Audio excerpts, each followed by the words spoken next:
Fast fashion is an approach to the design, creation, and marketing of clothing fashions that emphasizes making fashion trends quickly and cheaply available to consumers. Fast fashion is a relatively new concept. In the past, we had 4 lines of clothes annually, but now we're up to 15. While these trends might tempt you with their cheap prices, it's better to stay away. Fast fashion degrades our clothes, which are cheaply made and fall apart quickly. In 2013, we generated 15.1 million tons of textile waste. The solution to fast fashion isn't a nudist revolution. The solution is beginning to circulate our clothing. Instead of heading to the mall to indulge in temporary trends or throwing away clothes you don't wear anymore, try checking out your local thrift store. Thrift stores grant you access to groovy clothes that aren't being made anymore. Or, if you're looking for a more mainstream look, you can try places like Plato's Closet or Buffalo Exchange, which are a little more selective. You could also try organizing a clothes swap with your friends or at school. This allows you to send clothes that you don't wear anymore to a good home while simultaneously getting new clothes for free. If you're super committed, you could open up a clothing closet at your school and hold monthly clothes drives with your friends or a school club. Ultimately, putting pressure on corporations and not being a greedy consumer is vital to restoring our home and beginning to treat other people fairly. What is fast fashion? Let me explain. Fast fashion is defined as a contemporary term used by fashion retailers to express that designs move from catwalk quickly to capture current fashion trends. The only thing missing from this definition is how fast fashion works and all the negative effects it has on us and our environment. So, how does fast fashion work?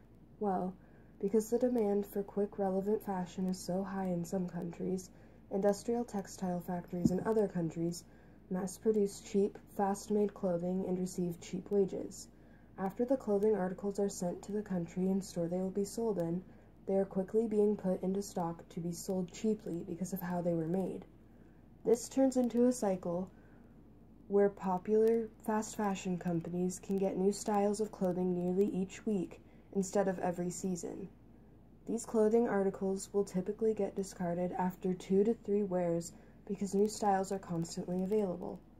Fast fashion wasn't always so prevalent in our lives. As you can see, this graph shows us that in the 1960s, 95% of our clothing was made in the US, and while it was more expensive, it lasted longer. But jumping all the way to 2010, the percentage of clothing made in the US dropped all the way to 3.5%, while the prices drastically dropped, and we gained more clothing items. These bar graphs here show us some fast fashion retailing around the world. Basically, the globalization of fast fashion has grown steadily around some parts of the world since 2010. What does the fast fashion industry do to the environment?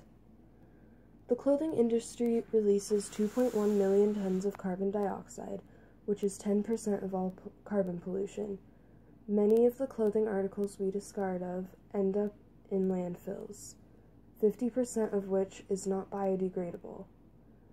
And the mass production of clothing leads to harmful pollutants like toxic textile dyes and other chemicals that heavily pollute our water sources, the air, and even our health. What are the human impacts of fast fashion? Laborers in factories of other countries work grueling shifts in order to make a living that is barely livable, all the while being exposed to very dangerous and deadly chemicals. While we get cheap, relevant clothes, the people that make them receive low wages and poor working conditions where they are in constant danger of exposure to harmful chemicals and dyes with deadly, sometimes long-lasting results. Is the price of fast fashion really worth it? And how can we, as consumers, retaliate against fast fashion? There's many things we can do besides becoming aware, including upcycling our out-of-style clothing, directly donate or trade, and most importantly, buy less, nicer quality clothing for more money. Eileen Fisher, Crochet Kids, and Patagonia are some of the few clothing brands that defy fast fashion and set a great example for other popular clothing brands. While more ethically aware clothing brands are expensive, it always lasts longer in the future. What is upcycling? Upcycling clothes is when you take something you don't want to wear and turn it into something you do want to wear.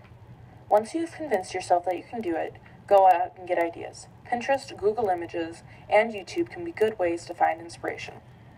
Annika Victoria also posts videos on our YouTube channel about upcycling. She shows how to make clothes and doesn't gloss over the hard parts.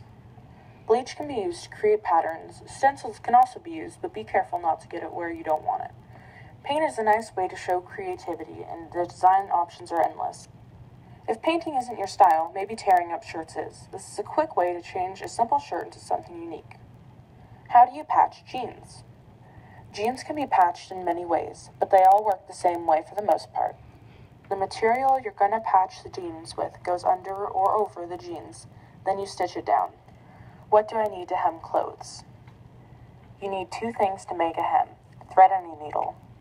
The picture on top is called a back stitch, while the one on the bottom is called a running stitch. The back stitch takes up more thread but is stronger, so I'd recommend learning it if you are planning on hand sewing. Is upcycling shoes hard? Shoes are easy to upcycle. Paint, glitter, studs, Sharpie, and more can be added to create new-looking shoes. Even if you're just thinking about upcycling, go do it. There is no shame in trying a new thing and it not working out. At North, we got inspired by a website called Fashion Revolution. They inspired our very own guilt-free passion for fashion event. Fashion Revolution made their website after the Rana Plaza accident on April 24th, 2013. There was a total of 1,129 deaths and 2,500 non-fatal injuries. This is the building that collapsed. Fashion Revolution wants to halt supporting sweatshops and to expand the idea of fair trade, healthy workplaces, and environmentally friendly companies. Fashion Revolution is calling all people, not just adults, but teens and students. This is a map of all the places where events are being held under the name of Fashion Revolution. These are a few examples of what those events may be. $1 US equals 0.77 pounds. Clothes discarded in 1 year would fill Wembley Stadium. This is Wembley Stadium. Fashion Revolution has already called many brands, and many have answered. 1,251 brands have already responded. There's nothing interesting about looking perfect. You lose the point. You want what you're wearing to say something about you, about who you are, says actress and activist Emma Watson. Fashion Revolution inspired us, North Eugene High School, to put on an event. First thing we did was meet to discuss what we wanted to do, and then we made an Instagram, figuring that was the fastest way to contact more students. We also had it announced on our announcements. The post on the Instagram we made had captions encouraging students to donate and where to donate. On the Instagram, we documented all the progress of the event, the beginning, the middle, and the end. Once you have all your clothes, sort them into two separate piles. One that you think high schoolers at your school would actually wear, and the other going to places like Goodwill or local middle schools. Next, you want to get your clothes and get ready to haul them. You will need to take them by any means necessary to a local laundromat. We decided to walk over, because ours was close enough. It cost around $40 and took us around 3 hours to wash all the clothes. While we waited, we made posters. Get the local newspaper involved if you can. And lastly, host your event. Be proud of what you did. You just helped the environment with minimal effort, and you brought awareness to a serious issue.